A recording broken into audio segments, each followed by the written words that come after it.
belum blokir si Merbi. Kayaknya ini harus diblokir Bang CP, bahaya.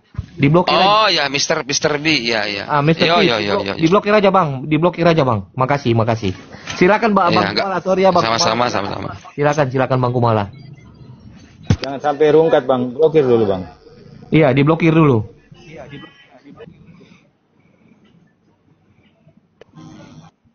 Iya, lanjut Pak, lanjut.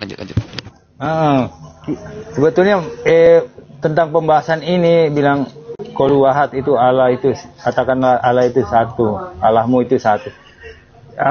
Pernah aku dengar dari, maaf ya Bang CP, itu hari masuk di roomnya Edis.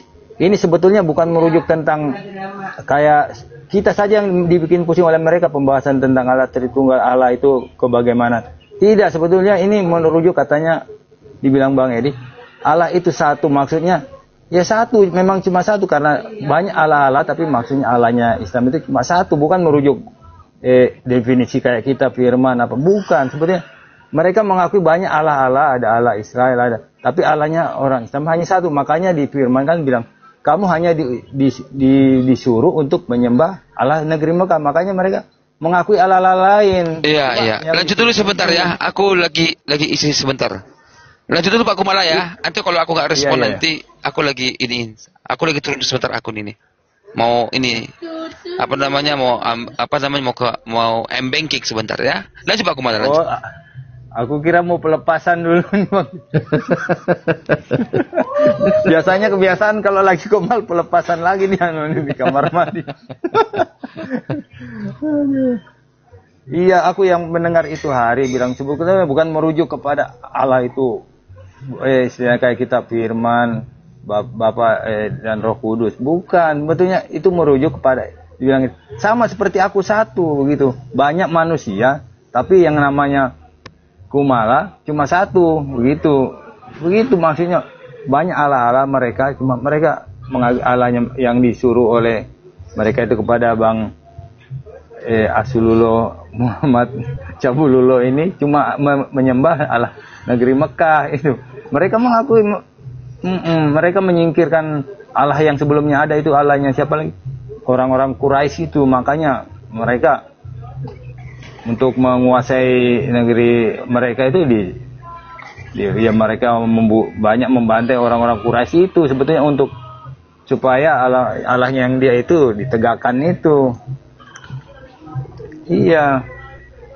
Makanya diturun firman ayat itu semua, aku pikir itu ayat-ayat yang diturunkan itu udah nggak masuk akal, semua modus semua kayaknya itu. Oleh Bang M itu bilang rahmat tandil kelamin itu. Bukan tandil. Iya, sebelumnya dibilang Bang Edi sebelum jadi nabi dia istrinya cuma satu, begitu jadi nabi istrinya 11. Yang Bang Kumala, yang saya heran tuh Bang Kumala sampai saat ini. Iya. Itu kan coba kita lihat di dalam Qur'annya mereka kan, di dalam Qur'annya mereka itu kan kalau ditelusuri yang biasa kita ikutin ya ada aja lah, ikutin yang ada seperti dari Bang Edis, dari Bunda Aisyah, dari Bang CP maupun yang lain-lain yang mencoba untuk membuka Qur'annya mereka, itu bukan banyak kedapatan ayat-ayat tuh kan yang bahasa kita, bahasa manusia tuh kan ayat-ayat yang apa ya, yang tidak bukan tidak masuk akal, tapi yang tidak cocok lah dengan kehidupan kita sebagai manusia yang memang yang bermoral, yang berakhlak kan. Tapi yang saya heran tuh begini loh Bang, sudah kayak begitu kok masih aja yang masih membela-belain, yang mau masih aja yang masih belain dia punya Muhammadnya itu, bela-belain. Itu kan bukan buatan kita, bukan penggantian kita yang menciplak untuk menggantikan kan sih, enggak. Itu kan memang benar-benar asli dari Qur'annya mereka. Ya diterima dengan akal pemikiran yang baik, yang lalu bagaimana bisa kita nggak perlu kalian masuk Kristen, nggak perlu. Tapi coba belajar dulu kebenarannya seperti apa. Nah, jangan masuk dengan penghujatan, jangan masuk dengan begini amarah dengan begini dan begitu kan. Ini kan kita tuh kasihan kalian loh, kasihan kalian umat-umat muslim. Karena penghakiman itu kan Tuhan Yesus kan nanti kan yang akan menghakimi kalian, yang layak dengan tidaknya kalian. Nah itu seperti gitulah Bang Kumala. Bunda Aisyah, Iya, Bunda Aisyah, ngomong dong Bunda Aisyah. Kangen sama suara Bunda Aisyah. Lagi di mute itu. Oh iya. Betul, aku juga berpikiran gitu sama seperti Abang Singahuda ini. Betul, aku kadang-kadang berpikir aku udah tahu firman-Nya begitu kayak merusak moral. Junjungannya pun dibilang mulia, sudah moralnya begitu masih dibilang. Iya. Aku pun kadang-kadang sepikiran dengan aku juga. Aku kadang-kadang Bang begini ya. Ini satu mungkin karena egonya mereka, kedua karena ini Bang. Ini ajaran mereka ini backingnya ini kuat ini Bang.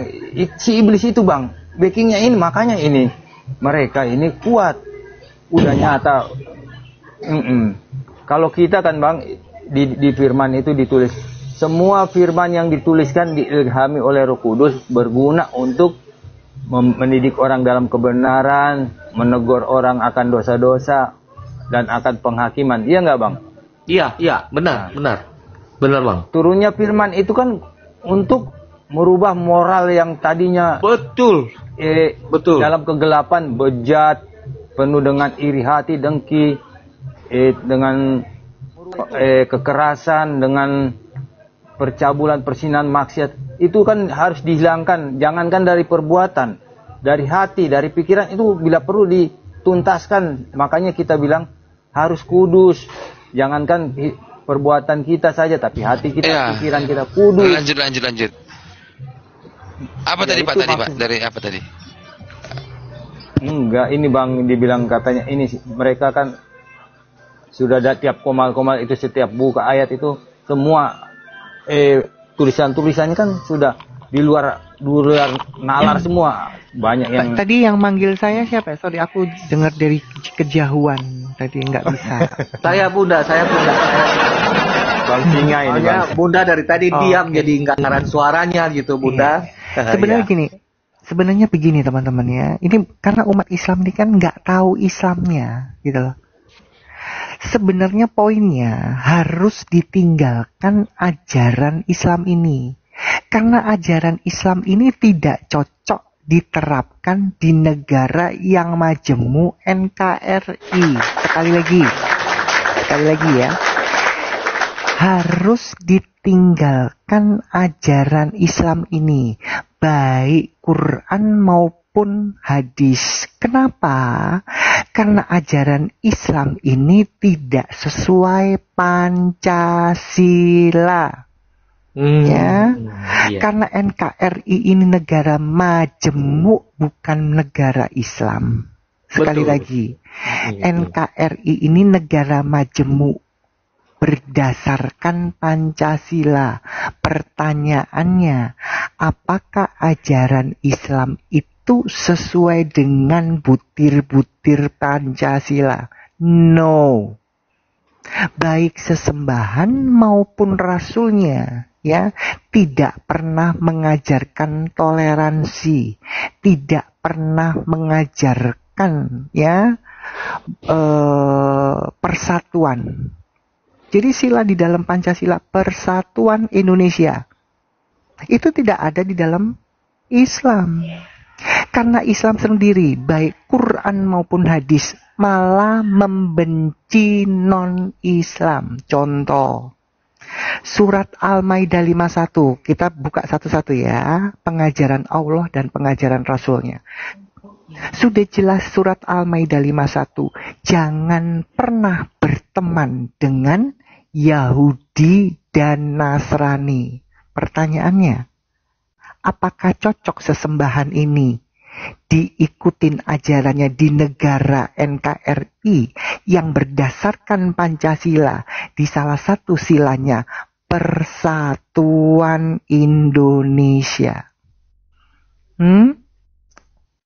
Saya maaf ya teman-teman, saya tuh kalau nggak bisa buka dalil itu nggak enak, karena narasi saya itu semua narasi dalil, meskipun yang kenceng pun itu ada dalilnya. Sekali lagi, apakah Quran itu sesuai dengan Pancasila? No. Ya. Salah satu contohnya surat Al-Maidah 51. Makanya saya bilang, dua sosok di dalam Islam, baik sesembahan maupun junjungannya, ya, mengajarkan kebencian di luar Islam. Sekali lagi, baik sesembahan maupun junjungan Rasulnya mengajarkan kebencian di luar Islam. Kalau Allahnya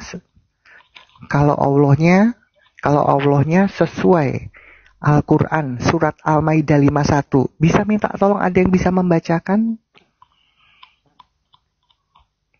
Teman-teman di bawah kalau ada yang bisa bantu buka dalil, bisa bikin permintaan ya. Karena kita ini ruang publik. Saya sih senangnya kalau dibukakan dalil-dalilnya itu ya. Kita tunjukkan kepada publik bahwa Allahnya itu mengajarkan kebencian. Ya, bentar Bu Aisyah, saya bukain.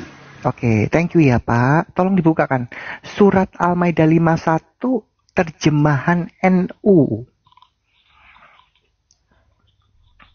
Kita lihat ya, surat Al-Maidah 51 yang terjemahan NU, bukan tafsir ya, terjemahan. Tolong cariin yang NU Pak. Iya betul. Tolong dibaca. Apa ajaran Allah ini? Apakah sesuai Pancasila tidak? Kasus Ahok ini, kasus Ahok. Iya, biar dibacakan ini. Iya, ini kasus Ahok kan? Silakan. Ini ajaran Allah ya, yang bertentangan dengan Pancasila. Oke. Bisa dibacakan Pak Efrata atau Pak Singa atau Pak Kumala? Wahai orang-orang yang beriman. Sebentar. Satu ini kan kasus Ahok, benar kan? Iya. Ahok itu bermasalah kan, itu bermasalahin. Wahai orang-orang yang beriman, janganlah kamu menjadikan orang Yahudi dan Nasrani sebagai teman setiamu. Sebagian mereka menjadi teman setia bagi sebagian yang lain. Siapa di antara kamu yang menjadikan mereka teman setia, maka sesungguhnya dia termasuk golongan mereka. Sesungguhnya Allah tidak memberi petunjuk kepada kaum yang zalim.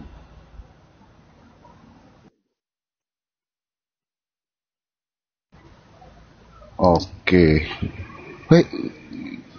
Ibu Aisyah ngopi tuh. Iya, ini kasus Ahok.